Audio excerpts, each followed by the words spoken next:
നല്ല പോളിംഗ് ശതമാനമാണ്. ആളുകൾ നന്നായി വോട്ട് രേഖപ്പെടുത്തി.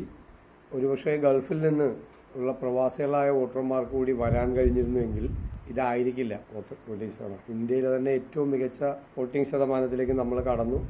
അവർക്ക് കൂടി വോട്ട് ചെയ്യാൻ കഴിഞ്ഞിരുന്നുവെങ്കിൽ. പിന്നെ വിദേശത്ത് പഠിക്കുന്ന കുട്ടികൾ ധാരാളമുണ്ട്, അവർക്കൊന്നും വരാൻ കഴിഞ്ഞിട്ടില്ല. സാധാരണഗതിയിൽ ഗൾഫിൽ നിന്നുള്ള വോട്ടർമാർ ഒരുമാതിരിപ്പെട്ട ആളുകളൊക്കെ വരാൻ ശ്രമിക്കുന്നതാണ്. പക്ഷെ അവർക്ക് ഫ്ലൈറ്റ് ടിക്കറ്റിന്റെ ഫെയർ എല്ലാം വളരെ കൂടുതലാണ്. സാധാരണക്കാരായ ആളുകൾക്കും മിഡിൽ ക്ലാസ്സിൽപ്പെട്ട ആളുകൾക്കൊന്നും വരാൻ കഴിഞ്ഞിട്ടില്ല. ഇല്ലായിരുന്നെങ്കിൽ നമുക്ക് ഇതിന്റെ അപ്പുറത്തേക്ക് ഈ വോട്ടിംഗ് ശതമാനം വർദ്ധിക്കുമായിരുന്നു തീർച്ചയായിട്ടും. പക്ഷെ നല്ല രീതിയിൽ ഇവിടെ ഉള്ള വോട്ട് വെച്ച് നമ്മൾ ചെയ്തിരിക്കുന്നത് മാക്സിമം ആണ്. നല്ല രീതിയിൽ വന്നിട്ടുണ്ട്. ആളുകൾ ഇതിൽ പങ്കാളികളായിട്ടുണ്ട്. അത് ഭയങ്കര സ്വാഗതാർഹമായ ഒരു കാര്യമാണ് ഉണ്ടാകുന്നത്. അല്ല, പോളിംഗ് ശതമാനം കൂടിയത് നമ്മളും നന്നായി വർക്ക് ചെയ്തിട്ടുണ്ട്. നമുക്ക് ചെയ്യാൻ പറ്റാവുന്ന അവസാനത്തെ വോട്ട് വരെ കൊണ്ടുപോയി നമ്മൾ ചെയ്യിച്ചിട്ടുണ്ട്. ഞാൻ കഴിഞ്ഞ ഒരു 30 വർഷത്തിനിടയിൽ കണ്ട UDFന്റെ പ്രവർത്തകരുടെയും നേതാക്കന്മാരുടെയും ഏറ്റവും മികച്ച തെരഞ്ഞെടുപ്പ് പ്രവർത്തനമായിട്ടാണ് ഞാൻ ഇതിനെ വിലയിരുത്തുന്നത്. ഞാൻ അടുത്തറിഞ്ഞ് കണ്ടിട്ടുള്ള 35 വർഷത്തെ 91 മുതൽ 91ലും നല്ല പെർഫോമൻസ് 2001ലും UDFന് ഉണ്ടായിരുന്നെങ്കിലും ഇതുപോലത്തെ ഒരു ആവേശകരമായ ഒരു പ്രവർത്തനം UDF പ്രവർത്തകരുടെയും നേതാക്കളുടെയും ഭാഗത്ത് നിന്ന് ഞാൻ എൻ്റെ ആദ്യത്തെ അനുഭവമാണ്. പൂർണ്ണമായിട്ടാണ് അവരെല്ലാം ചെയ്തുകൊണ്ട് വർക്ക് ചെയ്തത്.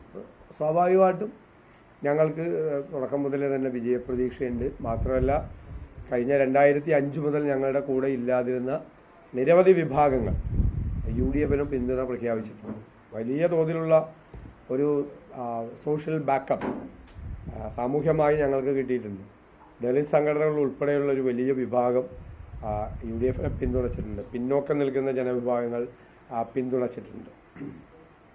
പിന്നെ പണ്ടെല്ലാം കോൺഗ്രസിൻ്റെയും UDFന്റെയും കൂടെ നിന്നിരുന്ന ധാരാളം ആളുകൾ ഇടയ്ക്ക് വെച്ച് പല കാരണങ്ങൾ കൊണ്ട് പിണങ്ങിപ്പോയവരും മാറിപ്പോയവരും എല്ലാം ശക്തമായി തിരിച്ചു വന്നിട്ടുണ്ട്. അതിനുവേണ്ടി ഞങ്ങൾ പ്രവർത്തിച്ചിട്ടുണ്ട് 5 കൊല്ലം, കഴിഞ്ഞ 5 കൊല്ലം. അതിൻ്റെ റിസൾട്ട് കൂടി ഉണ്ടായിട്ടുണ്ട് തീർച്ചയായിട്ടും. തുടക്കം മുതലേ പ്രതിപക്ഷ നേതാവ് പറയുന്നതാണ് 100 സീറ്റ്.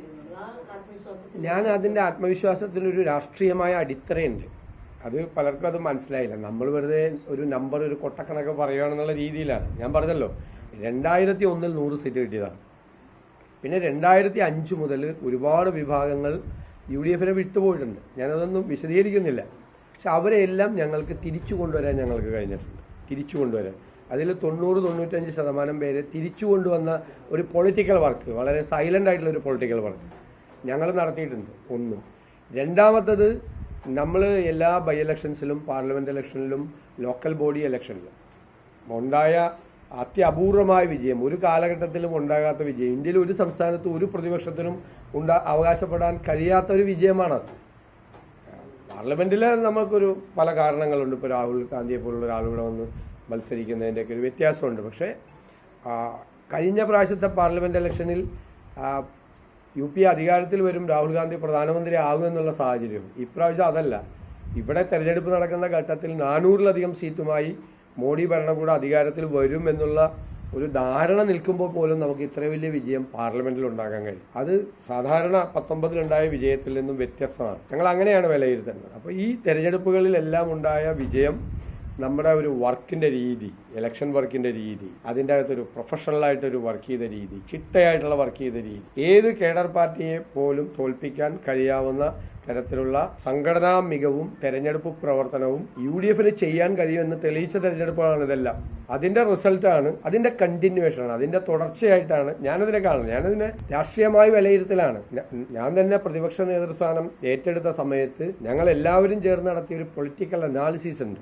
ഇത് ഈ തെരഞ്ഞെടുപ്പ് കാലത്ത് നമ്മൾ ഇത്രയും വോട്ടിന് ജയിക്കും, ഇത്രയും സീറ്റ് കിട്ടും എന്ന് പറയുന്ന അതല്ലായിരുന്നു. ഞാൻ അങ്ങനെ പറയുന്ന ഒരാളല്ല. അങ്ങനെ പറയാൻ പാടില്ല. അങ്ങനെ പറഞ്ഞാൽ നമ്മുടെ വിശ്വാസ്യത പോകും. ഇതിന്റെ അടിസ്ഥാനത്തിലാണ് ഞാൻ പറഞ്ഞത്. എല്ലാ തെരഞ്ഞെടുപ്പുകളിലെയും പ്രവചനം നടത്തിയത് അത്ര അടിസ്ഥാനത്തിന്റെ പേരില്ല. വെറുതെ കൊട്ടക്കണക്ക് ഒരു തെരഞ്ഞെടുപ്പിലും പറഞ്ഞിട്ടുണ്ടോ? ഏതെങ്കിലും തെരഞ്ഞെടുപ്പ് പറഞ്ഞില്ല. ലോക്കൽ ബോഡിയിൽ ഞാൻ 4 കോർപ്പറേഷൻ കിട്ടുമെന്ന് പറഞ്ഞപ്പോൾ എന്നെ എല്ലാവരും കളിയാക്കുമായിരുന്നു. 4 കോർപ്പറേഷനോ UDFനെന്ന് ചോദിച്ച് കളിയാക്കുമായിരുന്നു. പക്ഷെ കിട്ടിയല്ലോ 4 കോർപ്പറേഷൻ. 7 ജില്ലാ പഞ്ചായത്ത് വേണമെങ്കിൽ 8-9 ജയിക്കാന്ന് പറയും. 8ാമത്തെ കാസർഗോഡ് 1 സീറ്റിനും 9ാമത്തെ തിരുവനന്തപുരത്ത് 2 സീറ്റുമാണ് പോയത്. അപ്പോൾ അത് ആ കണക്കിൻ്റെ അടിത്തറ ഇതാണ്. പൊളിറ്റിക്കൽ അനാലിസിസ് ആണ് നടത്തിയിട്ട് അതിൻ്റെ മീതെ നടത്തിയിരിക്കുന്ന ഒരു വർക്കാണ്. അത് ഡീലെന്ന് ഞങ്ങൾ പുറത്ത് കൊണ്ടുവരാൻ കാര്യം എന്താ? ആ ഡീല് പൊളിക്കാൻ വേണ്ടിയിട്ടല്ലേ ഞങ്ങൾ ഡീൽ എന്ന് പറഞ്ഞത്. ഡീല് മുകളിലുള്ള നേതാക്കന്മാർ നടത്തിയ ഡീലാണ്. താഴെയുള്ള പ്രവർത്തകർ അത് പൊളിച്ചിട്ടുണ്ട് എന്നാണ് എൻ്റെ വിശ്വാസം.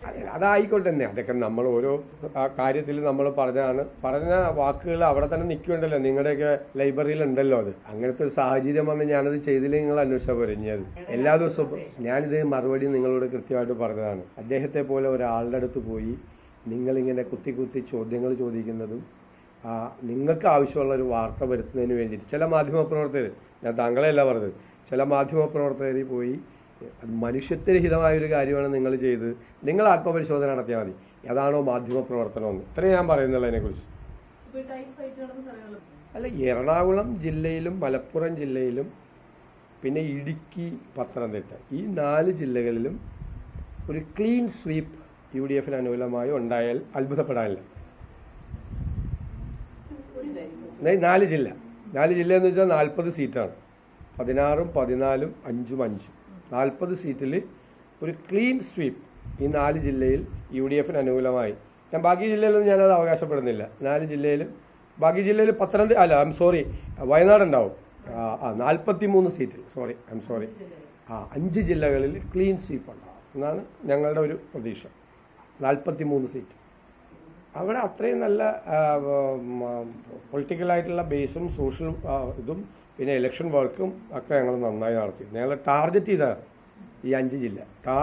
ആദ്യം തന്നെ ഈ 5 ജില്ലയിൽ മുഴുവൻ സീറ്റും പിടിക്കണം എന്നുള്ളൊരു ടാർഗറ്റ് ചെയ്തിട്ടുണ്ട്. അപ്പോൾ ഇപ്പോഴത്തെ പോളിംഗ് ശതമാനവും അവിടുത്തെ ഒരു വർക്കും എല്ലാം കൂടി അസസ് ചെയ്ത് ഈ 43 സീറ്റ് കിട്ടിയാലും എനിക്ക് അത്ഭുതം ഉണ്ടാവില്ല.